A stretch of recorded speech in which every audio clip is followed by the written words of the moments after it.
स्वागत है तुम्हारा सोलो लेवलिंग के अनदर एपिसोड में, जिसमें डीमन का आर्क स्टार्ट हो चुकी है। तो एपिसोड के स्टार्ट में हम देखते हैं कि जिनवू एंड जिनहो डंजन में बैठे हैं, क्योंकि फाइट तो शैडो आर्मी करती है और माना एक्सट्रैक्शन भी, जिससे जिनहो काफी नल्ला फील करता है। सीन शिफ्ट होता है जहाँ एक मिस्टीरियस मैन डंजन से बाहर निकलता है। यूएसए में अब ना उसको इंग्लिश आती है और ना ही उन हंटर्स को कोरियन, इसलिए वो सभी हंटर्स वहीं बेहोश हो जाती हैं। सीन शिफ्ट होता है जिनवू एंड जिनहो पर, जो एक कैफे में होते हैं जहाँ उन्होंने अपनी सभी 19 रेड्स कर ली हैं। तो जिनहो अब गिल्ड मास्टर का लाइसेंस लेके अपने पिता से वो गिल्ड की परमिशन ले लेगा। और रही बात जिनहो की, तो वो बोलता है तुम मुझसे कुछ दिन तक कांटेक्ट नहीं कर पाओगे। जिनहो को लगता है कि वो उससे पीछा छुड़वा रहा है, जो बिल्कुल नहीं है। और जिनहो भी उसके साथ रहना चाहता है, क्योंकि उसका बड़ा भाई तो है लेकिन वो उसके साथ नहीं रहता। लेकिन वही जिनहो ने इसकी जान भी बचाई और इसके लिए वो एक बड़े भाई की तरह है, इसलिए जिनहो को अपना छोटा भाई बना लेता है। इधर यूएसए में उस मिस्टीरियस मैन को पकड़ लिया जाता है, जहाँ से बात करने के लिए वो हांग दोंगसुक को बुलाते हैं एंड इसका नाम संग इल्हुआन है। हाँ, ये जिनवू का फादर ही है। यहाँ जिनवू भी ट्रिप का नाम लेके डीमन कासल में आ जाता है, जहाँ उसे 10,000 डीमन सोल्स कलेक्ट करनी है, जिन्हें वो करके ही रहेगा क्योंकि उसे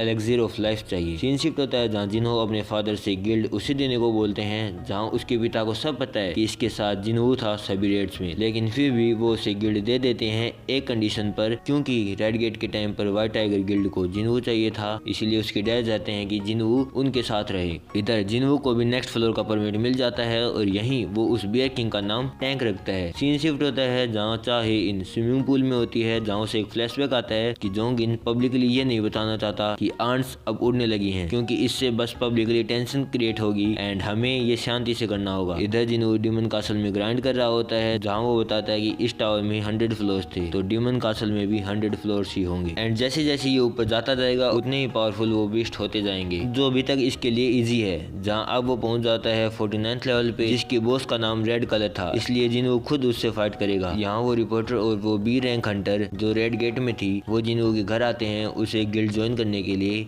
सीन शिफ्ट होता है जहाँ जिनवू देख रहा है कि वो बॉस अटैक नहीं कर रहा, और जैसे ही वो ऐसा बोलता है इतने में वो बॉस उसकी शैडो आर्मी पे अटैक करता है, जिससे गुस्सा होकर जिनवू उसे एक ही पंच में काफी दूर फेंक देता है। जिसके बाद वो बॉस उस पे अटैक करता है, इसलिए जिनवू आयरन की शील्ड लेके बच जाता है। क्योंकि वो बॉस काफी तेज था तो जिनवू उस पे अटैक नहीं कर पा रहा होता, इसीलिए जिनवू उसे एक बिल्डिंग के बीच में लाकर मार देता है, जिससे उसे वर्ल्ड ट्री जो एलेक्सिर ऑफ लाइफ का एक कंपोनेंट है वो मिल जाता है। इधर हवांग दोंगसुक इल्हुआन से पूछताछ करता है, जहाँ इल्हुआन पूछता है कि तुम्हें डंजन और बीस्ट के बारे में कितना पता है, क्योंकि आगे जो आने वाला है वो काफी भयानक होगा एंड उसका काम उसे ही रोकना है। लेकिन दोंगसु उसको नहीं सुनता, और जब उसे पता चलता है कि ये जिनवू को बाप है, तो वो बोलता है तेरा बेटा तो नहीं बचा, इसलिए तेरे कोई लास्ट वर्ड्स हैं तो वो तू उसे खुद ही हेल में बोल दियो। इधर जिनवू जो काफी ग्राइंड कर चुका है एंड वो अब 75th फ्लोर पे है। यहाँ हम देखते हैं कि सिर्फ एक ही सेकंड में इल्हुआन दोंगसुक को मार के भाग जाता है। और इधर डीमन कैसल में जिनवू के पास काफी सारे न्यू आइटम भी आ चुके हैं, और यहीं उसे एक और की मिलती है जिसका अभी कुछ नहीं पता। और जिनवू को फॉरेस्ट वाटर भी मिल चुका है, जो एलेक्सिर ऑफ लाइफ का दूसरा कंपोनेंट है। अब क्योंकि यहाँ उसका खाना खत्म हो चुका है तो वो वापस आ जाता है, पर नेक्स्ट टाइम वो डीमन कासल आर्क कंप्लीट करके ही रहेगा एंड एपिसोड खत्म। मिलते हैं नेक्स्ट एपिसोड में,